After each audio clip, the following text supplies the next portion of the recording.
Syederalun, viral seorang polisi membawa bayi yang baru berusia 1 hari berfoto di samping jenazah sang istri. Inilah kisah Ibda Fadly Fahrezi yang memang begitu menyentuh hati hingga viral di media sosial.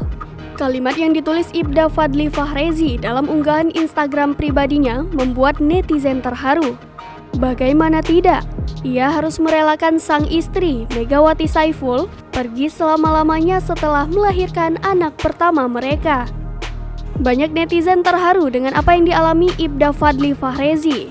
Terlebih lagi, ia mengunggah foto bayinya bersama dengan jenazah sang istri. Hingga kini unggahan Instagram Ibda Fadly Fahrezi selalu banjir doa oleh netizen.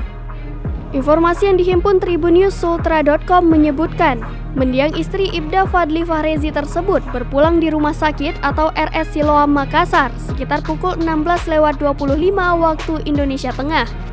Duka tersebut dikabarkan Ibda Fadly Fahrezi melalui 3 unggahan Instastory di Instagram pribadinya @fadlyfahrezi.